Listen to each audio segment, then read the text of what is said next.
What's up, everybody? We're live with the Awesemo Fanduel Strategy Show, the Week 10 edition. I am your host, Matt Gajewski. I am here with Kyle Dvorchak. You can follow me on Twitter at Matt_Gajewski. You can follow him at Kyle Tweets here. Before we get started, make sure to hit that thumbs up button, subscribe to the channel, and hit that notification bell so you know when this and all other content goes live. Kyle, how are we doing this morning? I feel myself scrambling a little bit as we get injury news piling in for the day. And we actually have a lot to monitor. So I'm trying to figure out, especially with these running backs, who's in, who's out. And first and foremost, we already know one of the most important pieces of news, Christian McCaffrey's out. First of all, how are you doing? And how does this change the slate for you?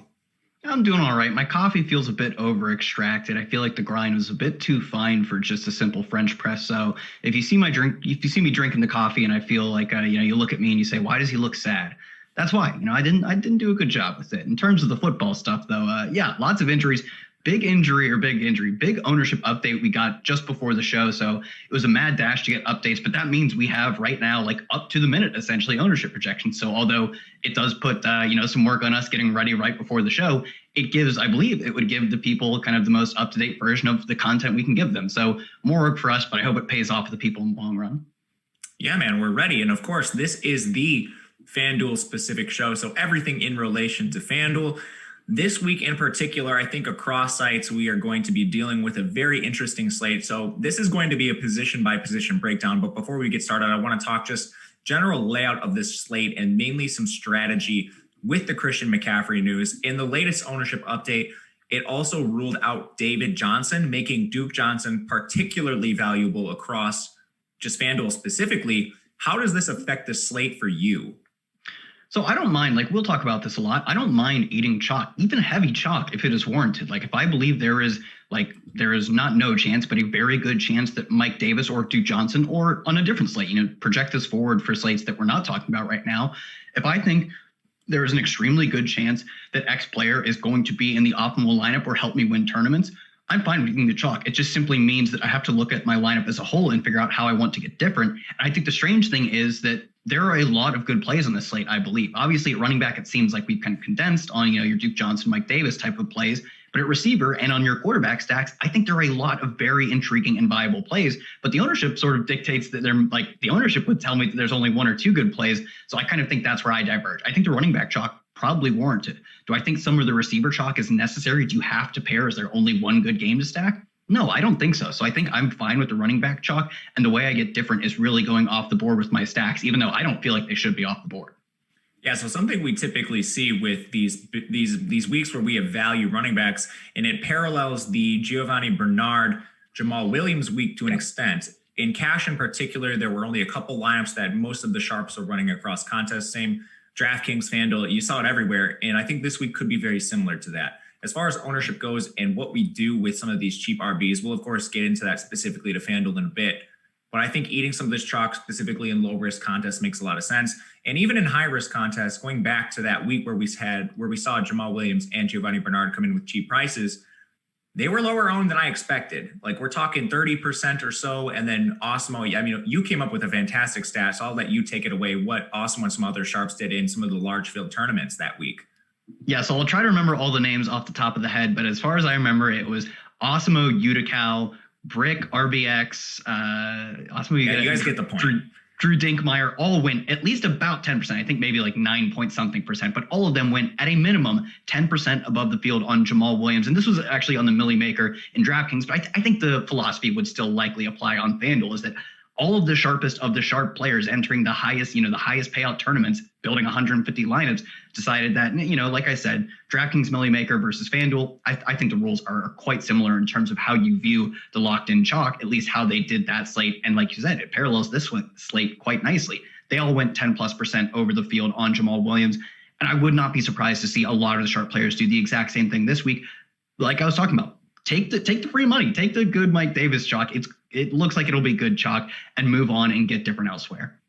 All right. With that, we'll dive into quarterback. We'll, of course, get into the specifics with Davis, Duke Johnson, and everyone else at the running back position. But kicking this off with the QB spot, we have three quarterbacks coming in above 10%. Two are exceedingly owned in Kyler Murray and Josh Allen. Obviously, that is because we've had value open up. And then behind those three, there's no other quarterback above 5.2%. So Kyler Murray coming in, about a quarter of the field is going to be rostering Kyler Murray according to the latest update, about a fifth on Josh Allen. Aaron Rodgers, he comes in at 11.7. My first question is, can you just play these guys at this elevated ownership? I think you could play them. I think you could probably do just about anything on an individual level play. Do I think you can play chalky Kyler Murray? Sure. Do I think you have to get wildly unique? And potentially, I think at that point, if you're playing Kyler Murray and you're playing DeAndre Hopkins with him, and then you look across and you're like, well, I'm just going to stack him with Stephon Diggs, you can probably find the salary to do that. But the way you find the salary is you play Mike Davis and Duke Johnson. So I think you have a choice to make. Do you take the free running back chalk, which is obviously they project to be incredibly good plays, or do you take the Kyler Murray / Josh Allen? I'm not going to lump Aaron Rodgers in. I think his ownership is, almost, it's 8% or so, maybe 7% below Josh Allen. I'm going to stick to the top two. Do you play Josh Allen or Kyler Murray, or do you play Duke Johnson / Mike Davis? I find it very difficult to believe you can do both. And in my opinion, I think the chalk is more warranted on the running back specifically. So I'm probably coming in under the field on the Murray Allen game, the Buffalo versus Arizona, and going above the field on the running backs. I think you could do the other side too, because Kyler Murray versus Josh Allen expects to have a ton of points. That is definitely a matchup you want to have exposure to. But do you want to have exposure to it in the same lineup where you also have the chalkiest running backs? In my opinion, no. That is simply an untenable build in large field tournaments. I'm with you. And this is specific to large field tournaments. If you're playing cash, low risk contest, small field, obviously these are going to be your premier plays. I mean, this game is a 56.5 point total. These two teams, along with the Packers, I think that's why we see Rodgers coming in with such high ownership. They're the teams with the three highest implied team totals on the slate, or at least, they're among the top teams. I know Arizona specifically and Green Bay, they are the top two teams with implied team totals right now. Now, specifically to this game, do the math in your head. You're playing an expensive Kyler Murray, DeAndre Hopkins stack. You're probably running it back with either John Brown or Stephon Diggs. You had the two chalky RBs. Well, how many people are going to have that build with you? Same thing goes with the Buffalo side. If you're stacking Josh Allen, Diggs, and then running back Hopkins. I mean, with me, I think we are just going to run into so much overlap there that I'm willing to get to other games. I mean, looking at the totals on the board, we have Seattle, LA. That one has a 55.5 point total. There's plenty of games above that 50 point threshold. So I think I'm with you on just taking some leverage in some other spots. And you mentioned even a guy like Aaron Rodgers coming in nearly 8% less owned than some of those expensive quarterbacks at the top. I think that's a fantastic leverage position. And I mean, if you want to get even a little bit crazier, Deshaun Watson's our fourth most owned quarterback, and he's just 5%. Leverage is everywhere. I completely agree. I think for me, the theme of this slate will be hoping that Kyler Murray versus Josh Allen doesn't go absolutely berserk, or even like we saw last week, actually. It was, Josh Allen versus Russell Wilson. Both quarterbacks, I think Russell Wilson came up close to 30 and Josh Allen had a monstrous game. But the touchdowns didn't go where you would have predicted them to go. Like Tyler Lockett was the chalk of the Seattle side, partly because of his price, partly because of supposed bad cornerback matchup for DK Metcalf. That didn't matter. You had to play Metcalf in your Russell Wilson stack. So a lot of the Wilson stacks died, not because they were outright bad plays, just because there's a lot of variance in an individual slate. So I think you have multiple outs to the Kyler Murray, Josh Allen stacks failing. One, the game could be just not great. It could just go under generally. The running backs, they could end up coming in where Zach Moss gets a decent amount of red zone work. The Arizona Cardinals could get Kenyon Drake back, or the touchdowns could just not go where we expect them to go. And while the quarterbacks produce well, the stacks don't hit. So I think anytime we see, we're going to have, 30, 43, almost 44% of lineups playing some variation of Buffalo versus Arizona, I'm going to just lop that game off. I think, honestly, that game might just be one that you completely X out outside of potentially running back leverage plays. Because, like I said, 44% of the field playing one specific game. Is it that much better than a game that you talked about that I love, Russell Wilson versus Jared Goff in a game with the 55.5 point total? No, I don't think it is that much better. Is it better? Absolutely. I think it is a better game to target. Then you factor in ownership, and I do not believe that. So I'd rather go to Watson, Rodgers, Wilson, even some deeper plays like a Goff potentially, or a Teddy Bridgewater in another matchup with the solid total. I think you sacrifice a decent amount of points, both on your actual projection of quarterback and points in the actual game, by going to Teddy Bridgewater in a tougher matchup, less points to be scored. I think you more than make it up in the ownership department, which is just so much ownership on Kyler Murray and Josh Allen right now. I'm with you. And I want to point out one other thing with the FanDuel specific slate. All five of the top owned quarterbacks are above 8K. So one way I think you can potentially gain some leverage inadvertently is playing a cheaper quarterback. I mean, there's good quarterbacks that you even mentioned just now in cheaper spots. Jared Goff at 7,400 on Fanduel. If you want to stack him with a semi-affordable Cooper Kupp or Robert Woods, both of them aren't even in that upper echelon of pricing tier wide receiver. You're still accessing a game with a high total. You're leaving some salary on the table at quarterback that you can allocate to a different position. Maybe it's tight end in Waller. Maybe it's a different stud receiver, or maybe you're playing two expensive running backs and you fade one of the chalk guys in tournaments. And just something to consider. Is that something you would consider doing? It doesn't have to be with Goff, but maybe another signal caller. Yeah, I think that is perfect. I know last week, this was on DraftKings, but it's about roster construction. It actually has nothing to do with scoring. It was of the top 8 quarterbacks. All of them were like 7K plus guys, I believe, or maybe like 6.5K plus, except for Drew Lock. And all of them had expensive receivers to stack, except for Drew Lock. So simply by playing Drew Lock, and in this case, I like it. You insert Jared Goff, you insert Teddy Bridgewater, any of the cheap guys, you necessarily got such a unique roster construction that you didn't even have to focus on making really weird contrarian pivots. Your lineup naturally led you to making those pivots by playing the one of the, like, he was the only popular, even modestly popular quarterback who wasn't super expensive. And we had the exact same dynamic going over on FanDuel this week. And I don't think you're playing a bad play by going down to a Teddy Bridgewater or Jared Goff. You're not making this weird pivot. You're simply taking a different approach to building a roster, and it will be wildly different because of how much chalk we're seeing on the cheap running backs, the expensive quarterbacks, and their expensive receivers. So I think you can make great lineups that will just necessarily, by the way you built them, be different, and they don't sacrifice in points. You just spend in different varieties. I love that we keep talking about Jared Goff. There seems to be some love for him in the chat too. I just want to point. Yeah, I mean, I think some people are a little scared of Jared Goff because the Rams have been extremely run heavy this year. And you and I have been pointing out all week at this point, the Rams aren't a run heavy team. They're a hypersensitive team to game script. This year, they've been winning a lot of games, which has allowed them to run. Seattle is a very different opponent from a lot of the teams they've faced. This is going to be a more competitive shootout style game, more than likely. Now, when the Rams have been trailing, last year in particular, Jared Goff, he tied for the league lead in pass attempts. Last week, Jared Goff threw the ball 60 times. If they get down in this game, Jared Goff is going to have a voluminous role. So I think you can absolutely push some of these signal callers at the top of the slate. I think outside of that, one thing I will point out with this slate, just because of the value we have, I don't see a ton of merit in getting to some of the bad quarterbacks like Baker Mayfield or Drew Lock specifically. So there'll be fades for me. You guys kind of know the avenues I'm talking about. Do you see any merit to getting to any of those guys? No, it's because, like you said, there is so much leverage on moving outside of the top 2, or arguably, like, we have 3 quarterbacks over 11% and then 1 over 5, and he's just over 5, Deshaun Watson. Every play that is not Aaron Rodgers, Josh Allen, and Kyler Murray is a high leverage play because you just didn't roster one of the only 3 chalk quarterbacks and one of, the 2 incredibly chalk quarterbacks. So do I think you gain a ton on the field by going, let's scroll down here, 7,500 Carson Wentz at 1%? I think you're totally fine eating the extra 3% ownership to go to Jared Goff, or the extra almost 4% ownership to get to Bridgewater. The same thing with Watson, another 4 or so percent. It's like at a certain point, you get diminishing returns on the leverage you're building by going from a far worse play. And like Baker Mayfield's the perfect example, in my opinion, going from a far worse play in the exact same price of Teddy Bridgewater to Baker Mayfield. I think one of these quarterbacks is more likely to have a blow-up game, and you don't have to pay that much more ownership. So you get diminishing returns on how much leverage you're building. It's just like, you're at that point, you're basically just playing a 1% play for the sake of playing a 1%. 4% is still far lower than a 24% Kyler Murray. And I don't feel the need to just get these off-the-wall plays when I can already fade so much chalk just by going down to still an awesome Russell Wilson or still a sick Deshaun Watson play. I'm with you. It's kind of a crazy slate. I can't remember one being like this at all this year. Even the Jamal Williams, Giovanni Bernard slate.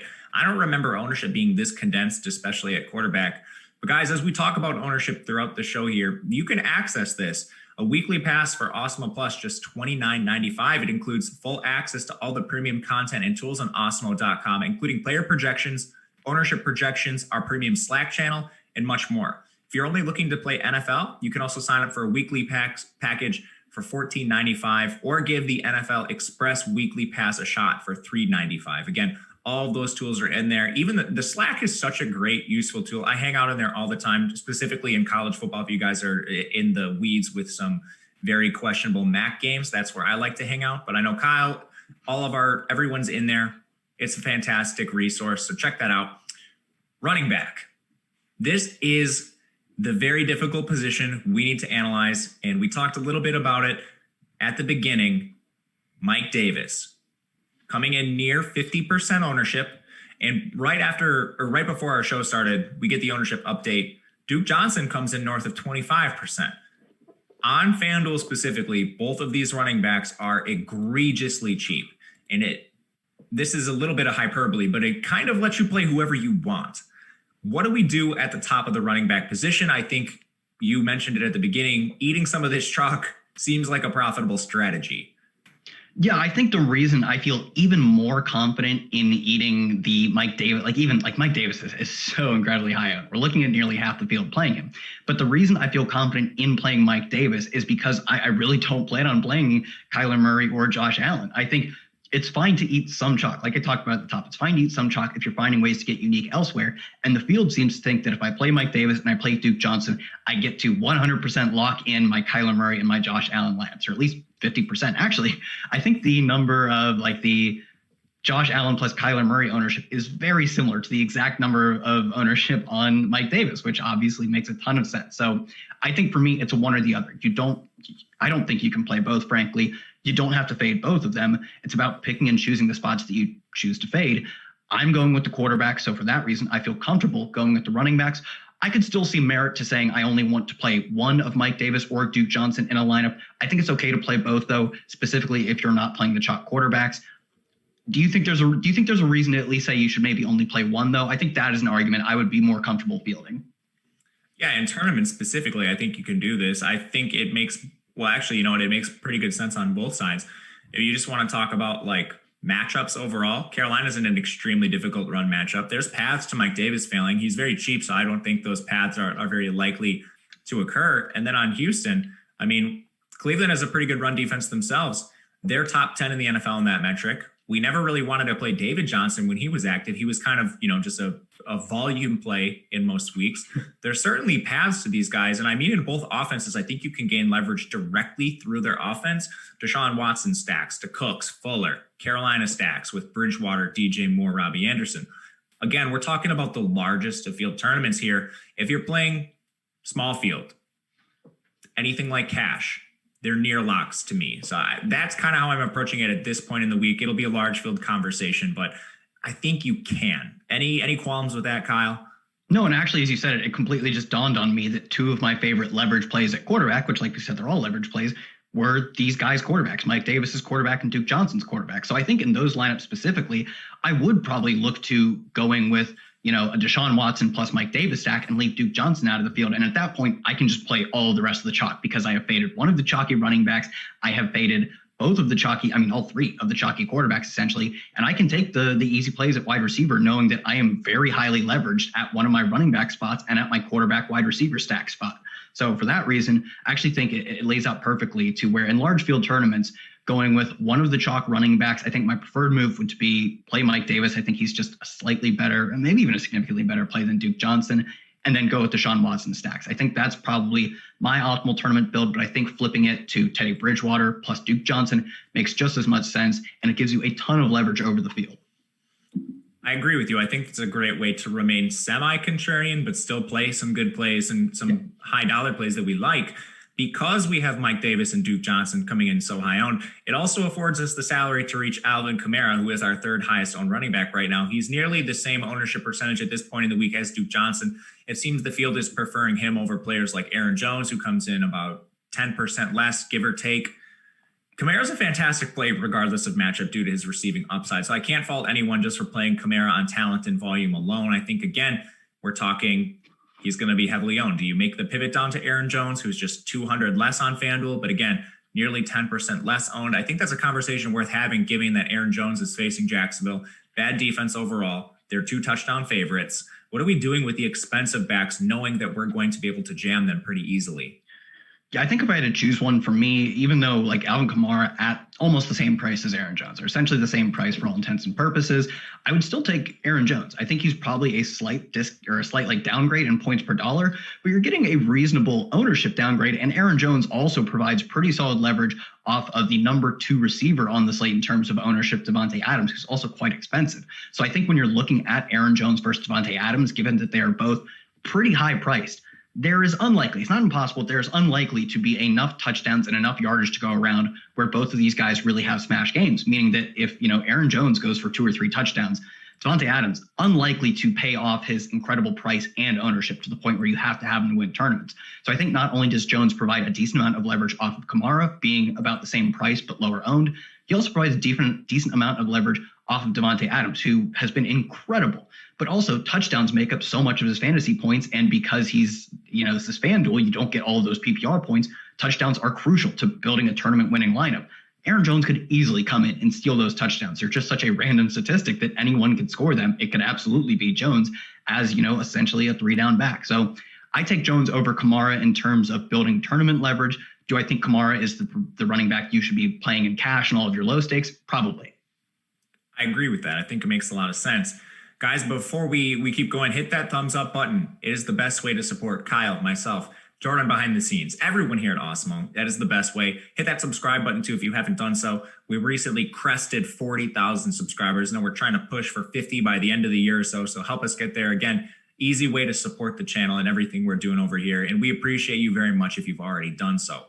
Kyle, I got to ask you, we talked about Aaron Jones. Let's talk leverage. It's a very difficult thing to do right now. I think partially because of injury news. Nick Chubb, he's practicing this week. He's been on injured reserve, got hurt in week 4. If he comes back, I think he'll continue to split time with Kareem Hunt. It obviously takes Kareem Hunt out of play at least a little bit. He becomes just more volatile. Kenyon Drake practiced. That would potentially hurt a Chase Edmonds leverage play in that really chalky game we talked about.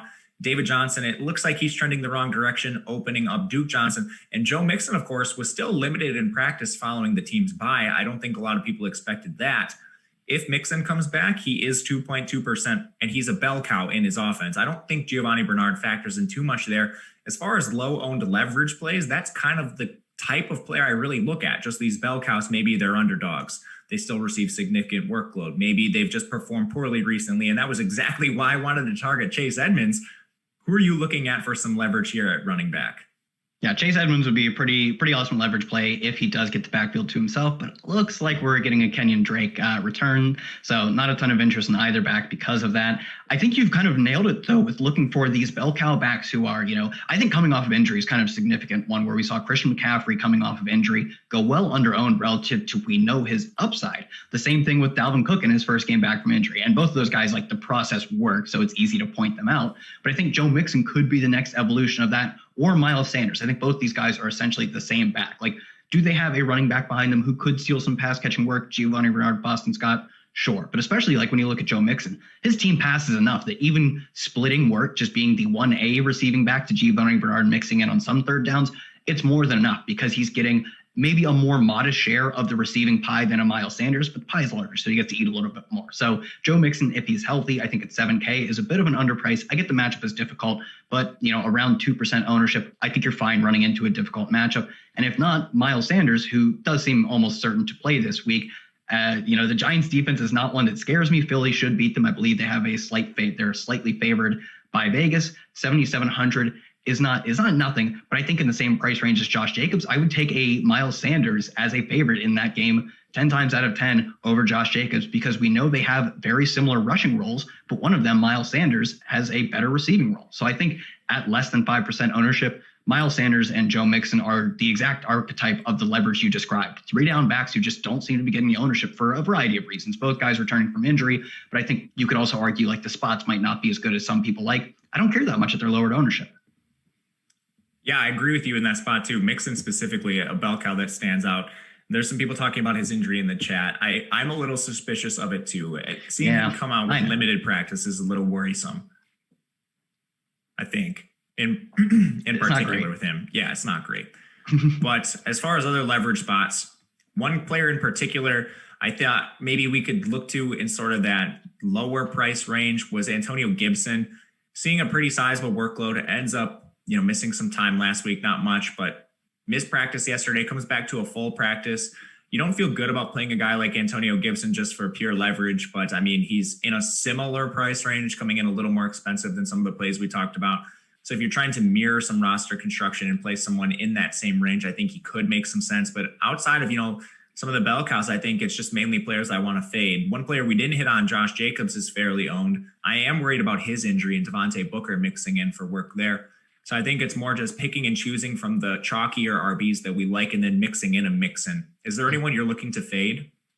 Yeah, I think Josh Jacobs, not only not having the solidified pass catching role we saw last week, Devontae Booker actually working in. Absolutely. That is a totally fine reason to fade.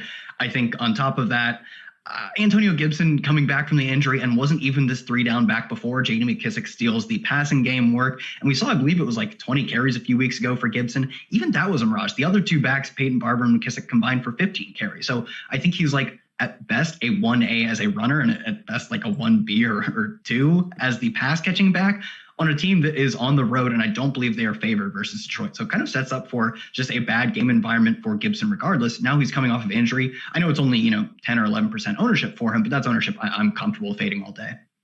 Yeah, I only mentioned him because he's more of your direct price point leverage than some of those other guys. He is nowhere near the safe play that we have in Mike Davis and Duke Johnson, but he's at least comparable in price, which is why I bring him up here. But I think that just about does it at the running back position. Again, we already know a couple guys that are out, and that has significantly affected ownership so far.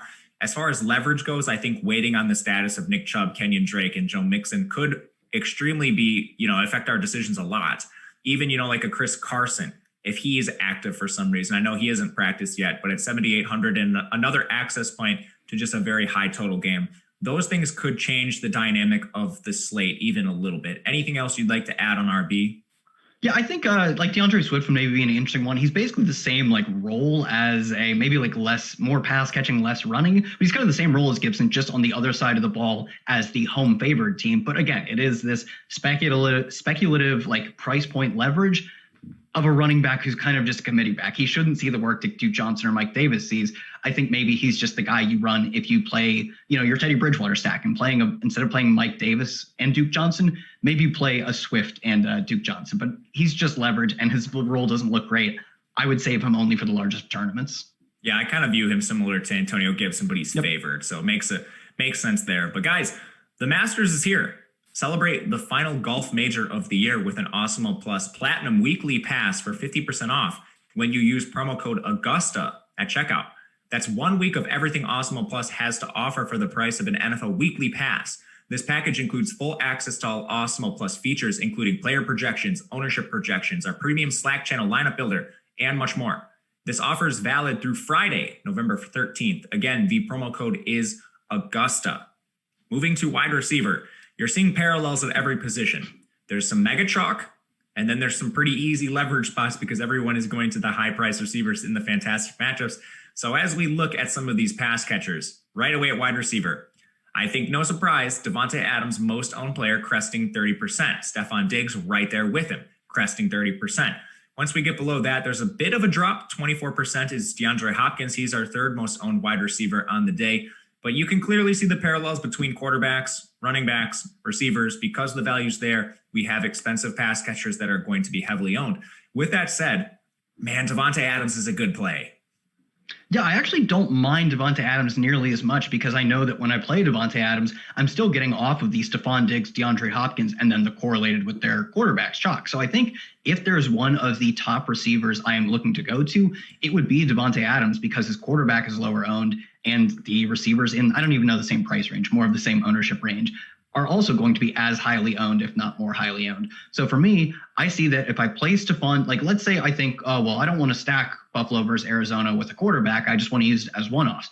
If I play Stephon Diggs, all that means is that every time Stephon Diggs scores, I'm getting less points than most of the Stephon Diggs lineups because with the Josh Allen ownership and the same thing with Hopkins, they're all getting 10 points per touchdown, whereas I'm only getting 6. Davante Adams, his quarterback being pretty significantly less owned, still chalky per se, but significantly less owned than a Kyler Murray.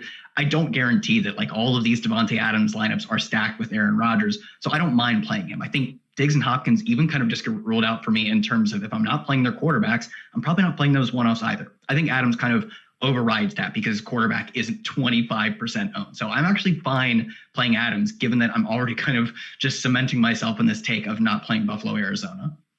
Yeah, I'm with you. It's interesting you talk about not playing Buffalo, Arizona, because John Brown comes in with top 5 ownership as well. Now, just because we have Mike Davis value doesn't mean you're going to have to just not take value anywhere else. You probably don't have to go near the min price, but you are going to have to take some sort of value receivers. And in our top 5 for wide receiver, it's John Brown at 5,600. It's Robbie Anderson at 6,400. I think both of them are playing very clear roles in their offense. Robbie Anderson being the number 1 in Carolina. John Brown seemingly over his injury, nearly tops 100 yards last week. Of course, that was a crazy shootout, but we're expecting to see another one here. So I think both of them make sense as value plays. Again, you're running into the same questions. Do you play Robbie Anderson by himself? I think probably not. I'm going to be approaching Robbie Anderson in stacks as leverage to Mike Davis, but you mentioned it. If you're playing Robbie Anderson solo, you're going to be duplicated with a lot of the field, at least at this point in the week. What do you make of Robbie Anderson and John Brown before we hit some low owned leverage? Yeah, I think I'm a little more comfortable with playing Robbie Anderson solo just because I know, again, I'm not playing a lot of the other chalk. But I would say even if I quote play him solo, I'm probably still favoring a run back option with a Chris Godwin or Mike Evans, or choose your player on the Bucs. But that's how I build most of my lineups. I rarely just take a single receiver and just say this is the guy, because even in if I've already cemented myself as I'm playing a Deshaun Watson stack in this hypothetical lineup we're building, if I play a Keenan Allen, I'm probably still looking to run it back with, Devontae Parker, or if Matt Breida played, I guess he would qualify too, or had we had Myles Gaskins, same thing. So most of my lineups, even when we move beyond my initial stack of a double stack and the run back, I'm looking to build extra levels of correlation in, because maybe we get Deshaun Watson in an absolute shootout, but Tampa Bay, Carolina also features enough points that I want multiple pieces from it. So I'm trying to build in correlation. So when I say I'm comfortable playing Robbie Anderson without Teddy Bridgewater, that doesn't mean I'm not correlating him. It just means I'm comfortable playing him without the pure stack. I think Anderson is fine. John Brown, just another instance of there's not really much of a point in playing John Brown alone, because so many of the John Brown lineups are scoring 10 points per John Brown touchdown because of his quarterback. So I think for me, we look at some of the differentiated spots like a Robbie Anderson, even a Keenan Allen. I think Justin Herbert is a fine play. Keenan Allen, probably one of the few receivers I'm more comfortable playing alone, because his volume could just be completely independent of the game script. It could just be, it has been 12.7 targets per game for Keenan Allen, removing his one, back spasm game with Justin Herbert under center. So Allen, kind of one of the few alpha receivers who doesn't play in a game that's getting a ton of ownership. For that reason, I think he's a comfortable, and one of the only plays I'm actually comfortable with running solo. Oh, man, I love Keenan Allen in this spot. I think it's quietly a decent stackable game, too. And let's just use this to move into some leverage. If you want to talk that game specifically, it is a 48.5 total. Neither defense is exactly wowed. Miami is stronger against the pass. I think that's partially just because teams have been able to run on Miami with ease. But Justin Herbert is throwing the ball everywhere, and Keenan Allen is one of the most targeted receivers in the NFL. He's always going to be a strong play and someone I consider when ownership is lower. I actually think that game is stackable, too, with LA quietly having some defensive problems. They were down a couple defensive backs last week, and Miami has gotten themselves into some quiet shootouts recently. But as far as leverage goes, my goodness, there are so many leverage plays on the slate. Tyler Lockett's ownership has come down. If you want to talk specific leverage in the games with the chalky RBs, like Brandon Cooks, who seems to have moved ahead of Will Fuller as the wide receiver one, is coming in with sub 5% ownership.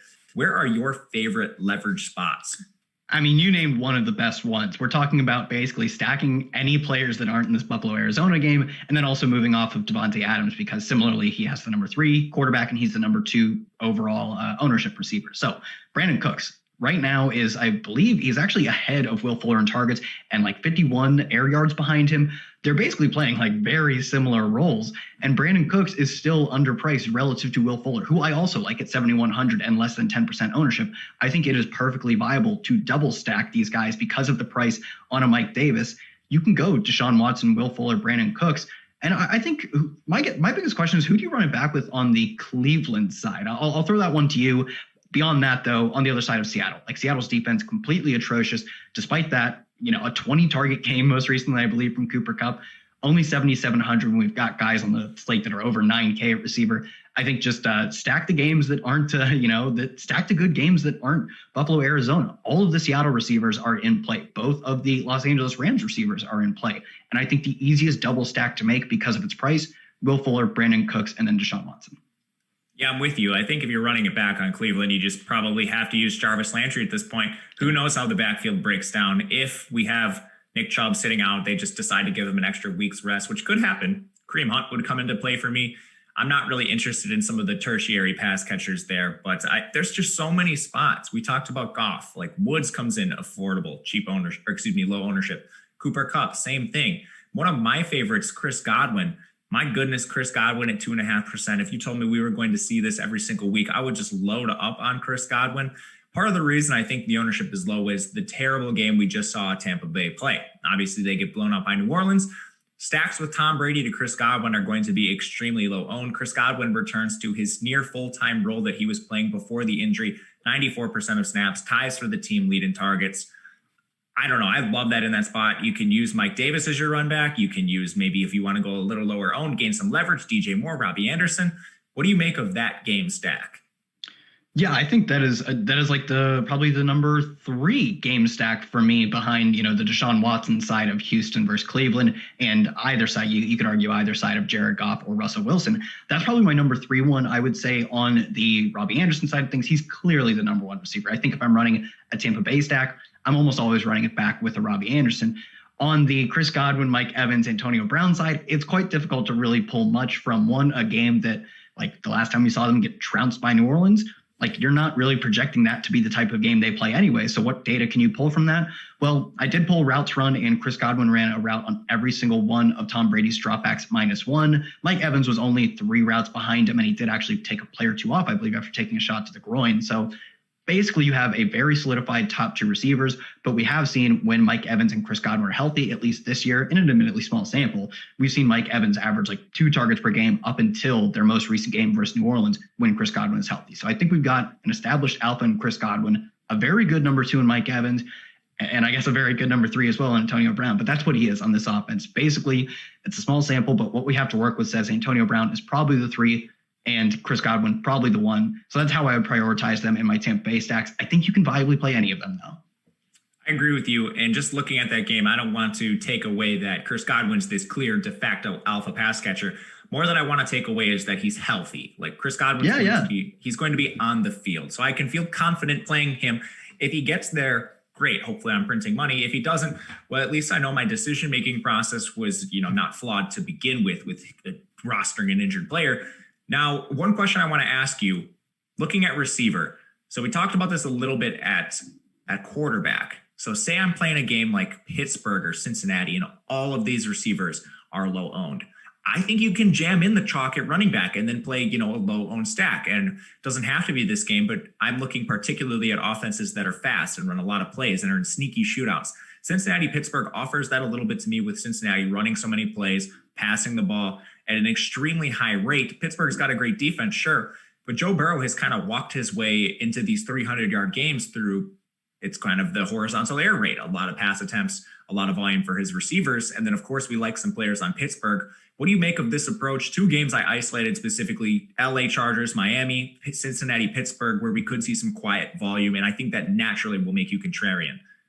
Yeah, I think the Chargers would be my favorite of all the games or all the sides of the 2 games you just mentioned, especially because we've got Mike Williams at under 6K and right around 1% owned. But in the broader roster construction sense, absolutely. If you're getting like no ownership on a guy like Juju, you're not getting ownership on Ben Roethlisberger, or on the other side, you're not getting tons of roster ownership on Joe Burrow to Tyler Boyd. You are absolutely fine just jamming in the chalk running backs, because not only does it give you a ton of points, but you don't really care. You're playing against, if your stack go off, 1% of the field. And you are probably, if you're listening to the show and you're double stacking Joe Burrow with a run back, the most highly correlated of those lineups, are in the 99th percentile of correlation among your 1% of Joe Burrow lineup. So I think once you look at playing the off the wall stacks like a Joe Burrow, which I think he's off the wall, but that's mostly based on the crazy ownership we're seeing. I don't think it's actually a bad play. The same thing with Justin Herbert to Mike Williams, for instance. I don't think they're bad plays. I think ownership is just getting overconfident in one game. So for that reason, I think you're fine, absolutely fine, double stacking the running back chalk and just getting unique with your 1 quarterback, specifically for me, quarterback double stack and bring back lineup. I'm with you. Now, guys, we have tons of free stuff at Awesemo. I want to tell you about a little bit of it. We have free content every single day. It varies. Today, NFL Showdown rankings, big game tonight, so check that out. There's a lot of injury news in that game. A pretty, I think, really interesting showdown slate overall, with really tough decisions to make. There's also the Awesemo NFL DFS big board. UFC Pro Plays. That's all free, along with arguably my favorite tool at Awesemo. If you are a bettor, the Odd Shopper tool is phenomenal. It lets you literally go in there, search lines, totals, player props, whatever you would like in betting markets across the popular books, find the best price. Extremely important, saves you a ton of time. Not only that, but it's free. You can set alerts, let you know when bets hit a certain price. You can sign up there to track your own bets, helps you just overall keeping track of everything. I personally love it. It's oddshopper.awesemo.com. And again, that is a free tool. Check it out. One of the best things we have to offer. And of course, hit that thumbs up button for Kyle and myself as we roll through the tight end position, my favorite on a week-to-week basis. In the first question, I think we have to look when we approach the tight end position is, do we have George Kittle? Do we have Travis Kelce? Do we have Darren Waller? This week, we have one of the three. And of course, because of that, Darren Waller comes in as the most popular tight end. I think you and I both could have guessed this. The question every single week is, do we eat this ownership with Waller or do we completely punt? On Fanduel specifically, very, very different than DraftKings. The pricing is much tighter. The minimum price tight end is closer to the most expensive tight end drastically than on DraftKings. That leads me more often than not to pay up to that middle range, which is something I seldom do on DraftKings. How are you approaching tight ends? I think you can be comfortable playing the Darren Waller chalk in specific lineups, especially because one, I think you should probably look to correlate him with a Jerry Jeudy, which could end up being not that popular. And two, I think because, we talked about it all show, if you're fading the right plays, or if you're fading basically any of the highly owned plays, you can get chalky elsewhere. It's about the overall roster construction you build, not just do I play this one play or do I not play this one play. So in my lineups where I play like a Justin Herbert stack, I can do whatever the hell else I want because I'm not playing any of the Buffalo Arizona game. Now, if you, and I understand why you would do this, it's a great game. If you want to play Josh Allen, Stephon Diggs, and run it back with DeAndre Hopkins, you've already jammed in one cheap running back. Maybe you faded Mike Davis. I still think at that point you're probably looking to build a unique correlation somewhere else with like a Dallas Goedert, Sterling Shepard or something. Do whatever you want. But I think it just depends on the build of your roster because I'm probably getting very contrarian with my quarterback double stack and run backs. Yeah, I can play Darren Waller and I can still even correlate it with, a Jerry Jeudy or whomever. So Waller is fine. And it's funny. We do have this like flow chart of like the first box. Is Travis Kelce on the slate? If so, play him. If not, is George Kittle on the slate? Now there's an X through Mark Andrews because he's not good anymore or something. Now we're down to Darren Waller. I think if you're not going up to Darren Waller, there are some interesting plays. Like, I actually don't really trust the chalk right now outside of Darren Waller. Like, I don't think Noah Fant is in this smash spot where he should be the number 2 most popular tight end. Austin Hooper is simply like the leader of a committee by tight end on a team that only wants to run the football and is at home. Like, how do you feel about the number 2, 3, and even Mike Gesicki? There's a tiered break, but Mike Gesicki as the number 4 highest owned tight end. I don't know who else it would be. I mean, I have my opinion on who it should be, who is somehow not in the top 5. I think you can guess who it is, but oh yeah. But who are we looking at that we want to play over these guys? I think it's very thin, very fast at tight end.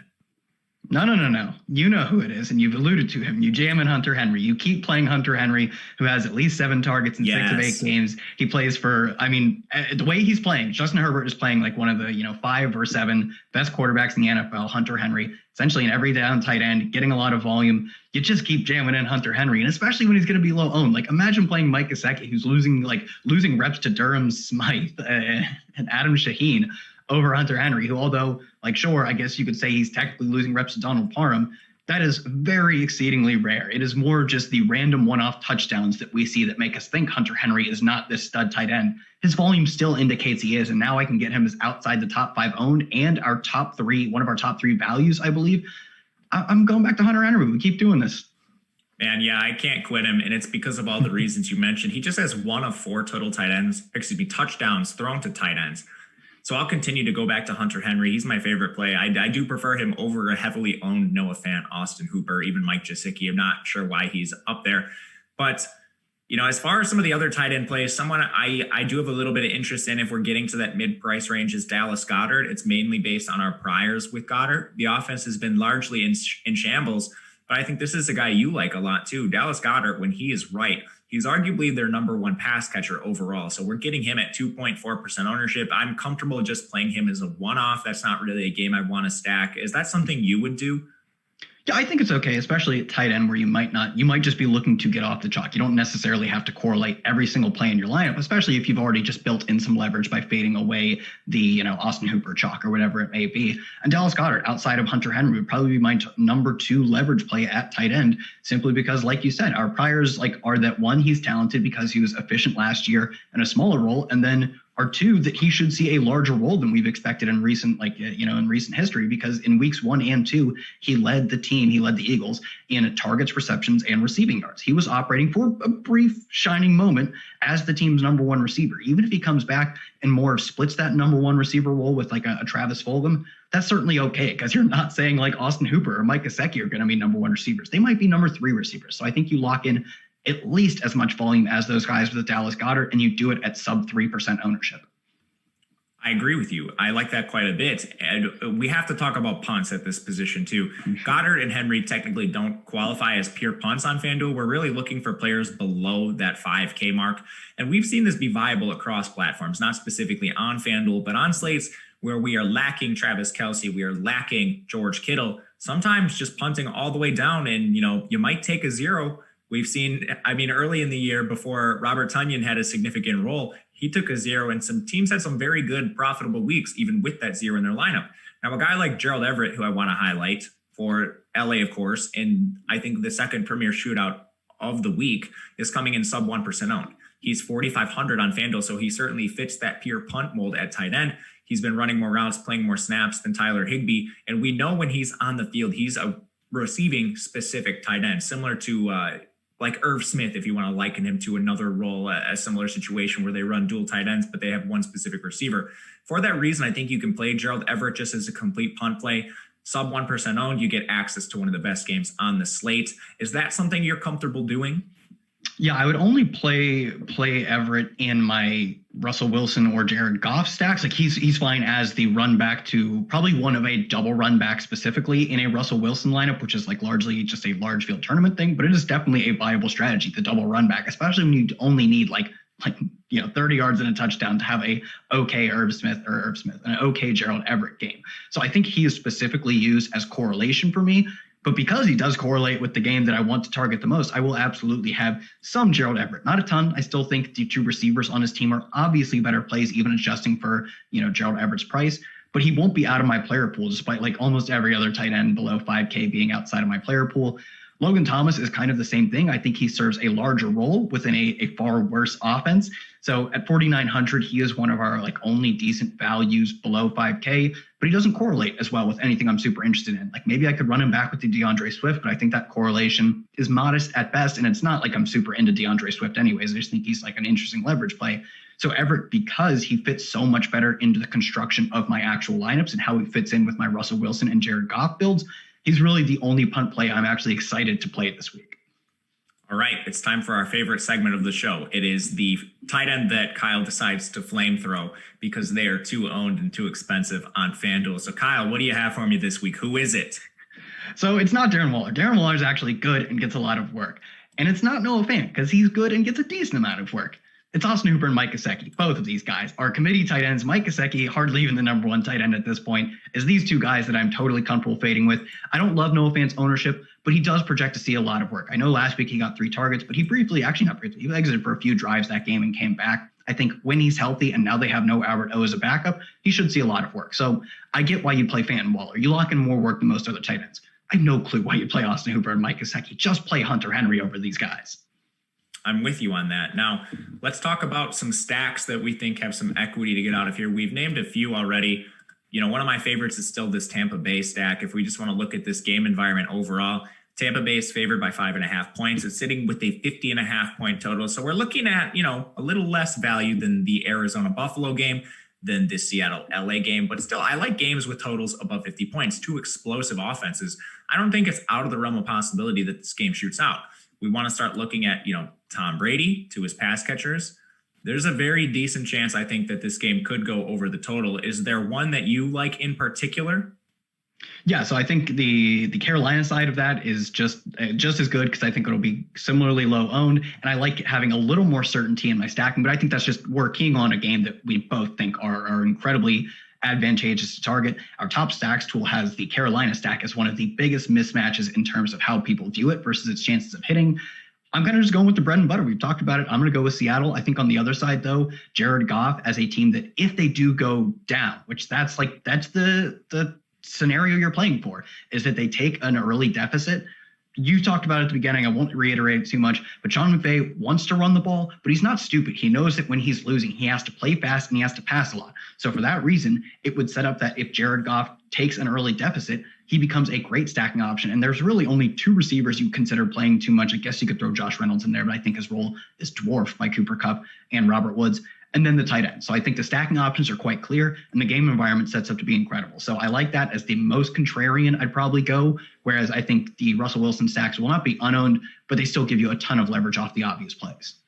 Yeah, it's really interesting to take a look at the top stacks tool. Carolina, you're getting a ton of leverage there just because the quarterback ownership with Teddy Bridgewater is sitting at 2%. And now I said I like the Tampa Bay side of this stack too. There's no reason you can't trot out Teddy Bridgewater, DJ Moore, or do a mini stack with Mike Davis and Chris Godwin on the other side and add some correlation in there. Then you avoid some of the Tom Brady news too. One that really struck me is when you highlighted it. It's Seattle with the quarterback ownership coming in sub 6%. Now, the chance of that being the top stack tool are a little bit higher, still providing some value in that particular game. Same thing with the LA Rams. Both of those stacks are providing a lot of value based on our top stacks tool. But one I want to get your take on before we head out of here is Green Bay Jacksonville. I think some of this is driven by the implied team total. If we're running full game stacks of Green Bay, I think that could be a way to provide leverage and still play Davante Adams. Because Aaron Rodgers isn't egregiously owned, he's the third highest owned quarterback, but it's still just 11%. Nothing drastic. If you pair him with maybe an Allen Lazard, assuming he comes back, maybe Robert Tonyan, you could be very contrarian. My question to you is that viable? And then who do we look to on Jacksonville for potential run back? Yeah, so I think it's absolutely viable. I think especially when you look at the ownership to Davante Adams, you're probably at an advantage if you're playing an Aaron Rodgers, obviously, just because that's how correlation works, but specifically because the ownership on Davante Adams so much dwarfs the ownership on Aaron Rodgers, and Rodgers also gives you leverage off of the Arizona and Buffalo guys that every time Davante Adams in your lineup scores a touchdown, if he scores 3 of them, you gain more against the field versus all of the lineups that played Davante Adams that didn't play Aaron Rodgers. So I think that is certainly okay to do, and I will have some of that just because, again, I'm targeting all of the games that aren't Arizona Buffalo. To get to the run back options, or not the run back, to get to the secondary piece of this team, I think Tonyan's okay, but he has kind of been phased largely out of this offense given that Davante Adams has come back. And that should be expected. Everyone gets phased out of the offense when Davante Adams is in the offense. I would say mostly I would look to Marquez Valdes-Scantling if Allen Lazard doesn't play. Assuming Lazard does play, we'll have to see if we get practice reports on if he'll be limited or not. But if he does play, I simply think he's probably better than Marquez Valdes-Scantling, who outside of one big week has kind of failed to capitalize on a pretty significant role under Aaron Rodgers. So I'd look to Allen Lazard. I think you could still make the argument for Marquez Valdes-Scantling, though. Tonyan, probably more of a GP, really large field dart throw, just because I don't think his role, I think he has the least viable role of all these guys. I agree with you. I'm just trying to think of, passing options in this Green Bay offense that are viable. Some people in the chat really like James Robinson. I think that actually could make some sense just because James Robinson's role is locked in. So even if Jacksonville gets down a little bit, James Robinson still sees significant work. So I don't hate that. As far as bold calls before we head out of here, I think you guys know where I'm going. I love the Chris Godwin stack. I'll stack him with Tom Brady. And to be contrarian, I will play some DJ Moore over Robbie Anderson. Really get that contrarian pass game. Who is your bold stack of the week? Yeah, so I'm going to go with the game I have talked up a ton, but I'm going to steal your Gerald Everett. I'm going to go with you stack Cooper Kupp, Gerald Everett, and Jared Goff. You run it back with either Metcalf or Lockett. I guess I'll give the slight lean to Metcalf because of them sweet, sweet air yards. And you kill all of these bad men, Arizona, Buffalo. Those are the bad guys on this slate. I agree with you. I like that stack a lot. Before we head out of here, guys, we have shows all day, all the time at Awesemo. Tonight, we have Live Before Lock with our very own Kyle Dvorchak. Kyle, what time can they find you? What is this? Is this a 8:20 game? That means we'll be on at 7:20. It is Eastern time. And of course, it is a very specific game you want to target. Figure out who you are going to play on Indianapolis tonight. I need to watch that and figure out who I'm going to play. It is a tough decision to make. We also have a podcast network. If you ever miss these shows live and don't just want to keep YouTube open on your phone, podcast anywhere you can find them, we are there. Otherwise, thank you for watching the Fanduel specific strategy show hit that thumbs up button before we head out. I'm your host, Matt Gajewski, on Twitter at Matt_Gajewski. He is Kyle Dvorchak at Kyle Tweets here. We will catch you guys again next week.